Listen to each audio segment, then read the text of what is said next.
পশ্চিম বাংলার মুখ্যমন্ত্রী মমতা ব্যানার্জি উনি আমাকে প্রচুর ভালোবাসেন। আজ পর্যন্ত উনি আমাকে ভালোবাসেন। বিশ্বাস করুন, উনি আমাকে নিজে ববি হাকিমকে পাঠিয়েছেন, সুলতান আহমেদকে পাঠিয়েছেন, মকুল রায়কে পাঠিয়েছেন আমাকে রাজ্যসভার মেম্বার করার জন্য। আমি বলেছি ওটা আমি পারবো না, ও কাঁচা আল আমি পা দেবো না। একদিন উনি আমার হাতটা ধরে বললেন, পীর সাহেব আপনি বসিরহাটে দাঁড়িয়ে যান। আমি বললাম না, আমি ওটা পারবো না।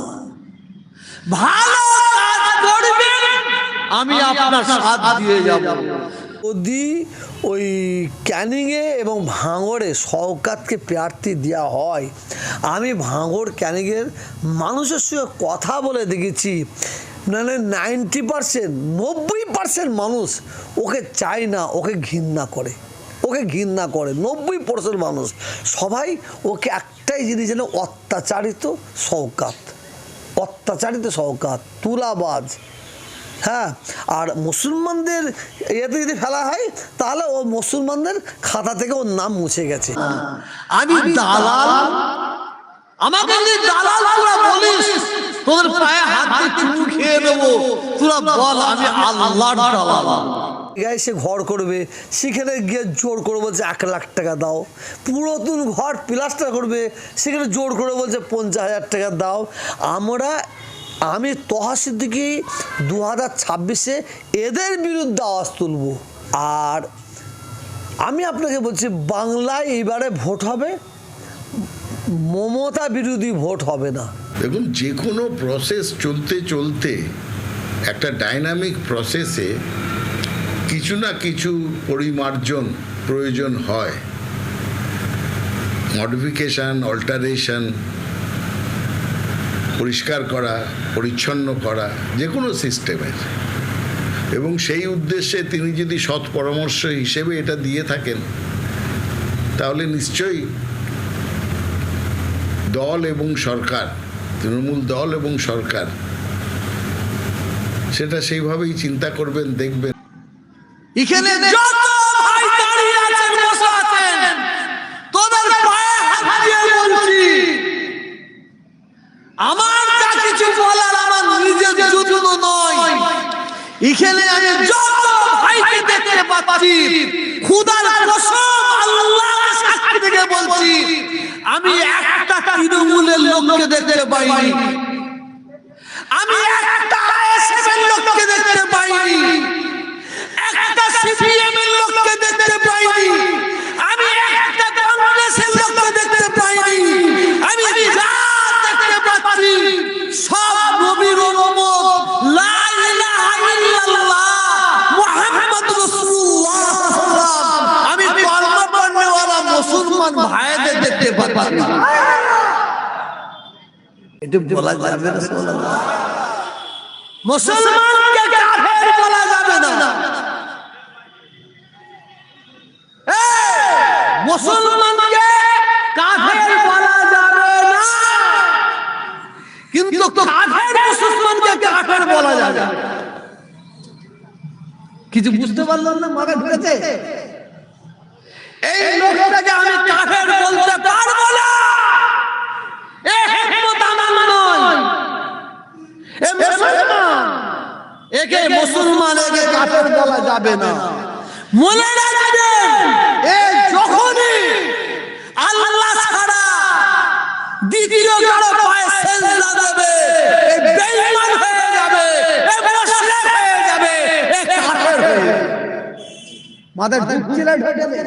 হ্যাঁ, মুসলমানের বাচ্চা, তুমি নিজেকে মুসলমান বলে দাবি করো, আমাকে দিল্লির পার্লামেন্ট দেওয়া হবে, আমাকে শুনছেন, আমাকে দিল্লির পার্লামেন্ট দেওয়া হবে। শুধু আমাকে একটা কাজ করতে হবে, কোন ব্যক্তির পায়ে সেজদা দিতে হবে, মাথা ঠুকতে হবে, আর কোন মূর্তির পায়ে গিয়ে সেজদা দিতে হবে। এই দুটো কাজ করলেই বিনা ভোটে আমি ভারতবর্ষের প্রধানমন্ত্রী হয়ে যাব। এই অপশন আমাকে দেওয়া হয়েছে, আমি তোহা দিতে পারবো তো? যাদের বন্ধ নাকি আমি নিতে পারবো তো? আমাকে অপশন দেওয়া হয়েছে, আপনি এমপি হবেন, আমরা মুসলিম আপনাকে ভোট দেব, আপনাকে এমপি করব, আপনাকে এমএলএ করব, আপনাকে প্রধান করব, কিন্তু আমাদের পুজো হবে, পুজো দিয়ে আপনাকে খেতে খেতে সিঁদুর লেটে নাচতে হবে। যদি আমাকে অপশন দেওয়া হয় নিতে পারবো, আপনাদের দেওয়া হলে নিতে পারবেন। কোন মুসলমানকে কাফের বলা যাবে না। যদি সেই মুসলমান কাফেরের কাজ করে তাকে কাফের বলতে পিছপা হওয়া যাবে না। সে মুসলিম, সে কাফের, কোনো সন্দেহ নাই। আবু জেহেল কাফের কেন? আবু জেহেল নবীকে অস্বীকার করেছে। আবু জেহেল কাফের কেন? আবু জেহেল আল্লাহকে অস্বীকার করেছে। আবু জেহেল বেঈমান কেন? আবু জেহেল আল্লাহকে অস্বীকার করেছে। কিছু বুঝতে পারছেন?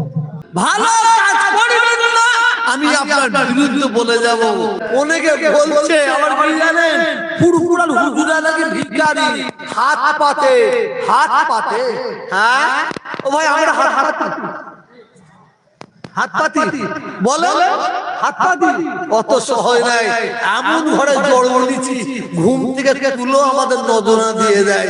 আর তোর বাপকে বসে রাখ, টাকা তো দূরের কথা, একটু পায়খানা হাতে করে দিয়ে যাবে সন্দেহ আছে, একটু পিচ্ছাপ করে দিয়ে যাবে সন্দেহ আছে।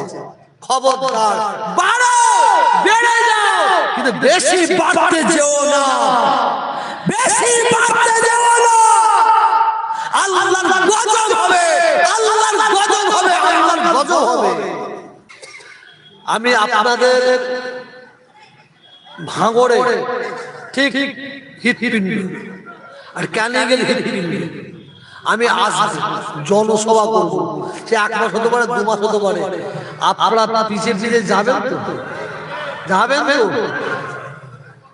হাতটা তুলে দেখান, আল্লাহ হাতকে সাক্ষী রাখছে।